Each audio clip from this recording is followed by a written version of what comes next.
What's up, Green Bay Packers fans? Welcome back, and as always, thank you for joining me. My name's Paul Brettel. The NFL trade deadline is just a few days away, 3 p.m. Tuesday, October 31st, and so today we're here to discuss why the Green Bay Packers should not be sellers, even though things are not going very well right now. But first, hit like on the video, hit subscribe on the YouTube channel. I do greatly appreciate it. You can follow me on Twitter at Paul_Brettel, and you can find all of my work over at Packers Wire. So yes, the Green Bay Packers are very much struggling. As of me recording this, they are 2-4. Potentially, when you're listening to this, they might be 2-5, depending on how the Minnesota Vikings game went. But regardless, they should not be sellers at this year's trade deadline. Now, with that said, they, of course, should not be buyers either. And my stance on that is not a product of what we've seen on the football field, not where they stand record-wise. But had the script been flipped, let's say they're 4-2, let's say they're 5-2 right now, I still don't think that they should be buyers at this year's trade deadline. That is just not what this season is about. This season is about evaluation for Jordan Love, figuring out who your core members are that you can lean on, that you can build around moving forward.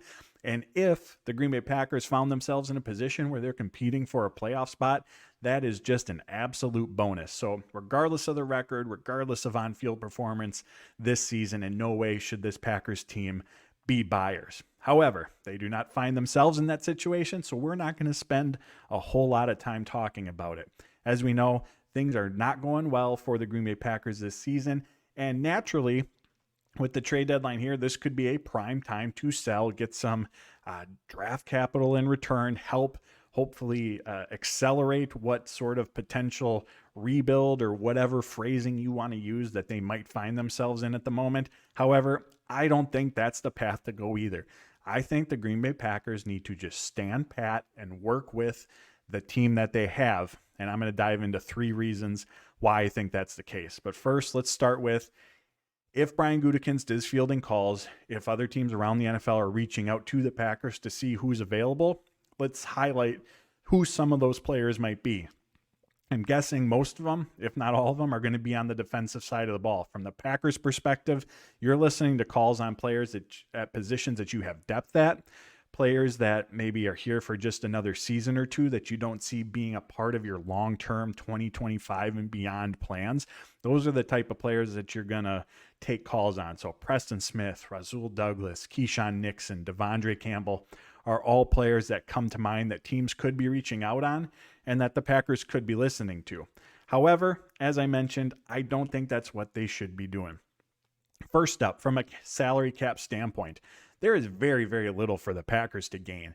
Next offseason, 2024, we look at their salary cap situation. It's definitely improved with Aaron Rodgers' contract completely off the books at that time, along with some other dead cap that they're taking on this season.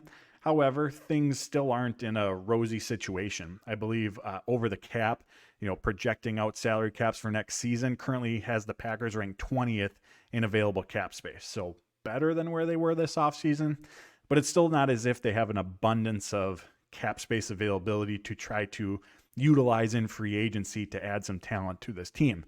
So from a salary cap perspective, that could absolutely be an enticing reason why the Packers might look to move on from a player at this year's trade deadline to help free up some cap space for next offseason. However, because so many of the contracts in recent years they've restructured at least once, sometimes twice, there's really not a lot for this Packers team to gain from salary cap perspective. Rasul Douglas, Preston Smith, Devondre Campbell have all had their deals reworked. Keyshawn Nixon's only playing on a 1-year deal. Yosh Nijman's only playing on a 1-year deal.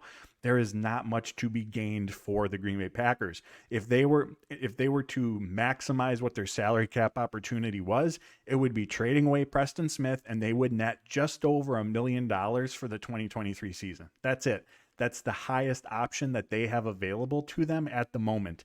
So there isn't really a financial motive for them to send away a player to help free up cap space and create some additional opportunity next offseason. It's just not there. So that's reason number 1. Doesn't make sense to trade anyone away from a salary cap perspective. Reason number 2, again, as I said at the top, what's the purpose of the season? What's goal number 1? To evaluate Jordan Love. Figure out, can he be the guy moving forward? And admittedly, That's been really, really difficult to do because of all the chaos going on around him. I've talked about it on previous videos. The offensive line play, the inability to get the run game going, the inconsistency at receiver, the route running, the drop passes, the failure to make contested catches. There is just a ton of chaos going on around him, and that makes it really, really difficult to evaluate what they have in him to see what he can truly do. And trading players away, key players, key starters, does not help, even if it's on the defensive side of the ball. I know all the players that I listed off initially are on the defensive side, but if you were to trade one of them away, that makes your defense worse. When your defense gets worse, what happens? You likely give up more points. You give up more points, the offense is trailing by more potentially than what they already have been. Now you're playing from behind. What does that mean? You can't lean on the run game as heavily. You're put in obvious passing situations where we've seen this offense really, really struggle this season. They get in 2nd and 7s, 3rd and 9s. It basically spells doom for this Green Bay Packers offense. So even though you might be trading away someone on the defensive side of the ball, as we all know, football is incredibly interconnected. There's going to be a trickle-down effect to the offensive side of the ball if the defense continues to or gives up more points than what they already are, if they're not able to get better in the turnover area, and that's going to affect Jordan Love. That's going to affect what Matt LaFleur does as a play caller. Again, if you're trailing constantly like the Packers are, and again, maybe even by more so than what they have been, it puts more of the burden on the passing game, doesn't allow them to rely on the run game, and adds to that chaos that Jordan Love is currently working with. Third reason, last reason, the Packers have had, I believe, 24 draft picks the last 2 years. They had 13 this year. I think it was 11 the year before, but either way, they've had 20 plus draft picks the last 2 years. Any one of the players that I just mentioned, I don't see netting the Packers a top 100 pick. This team does not need another day 3 pick. They do not need another mid to late day 3 pick who has to develop, who could potentially make an impact a few years from now if everything goes well. They already have a lot of those guys.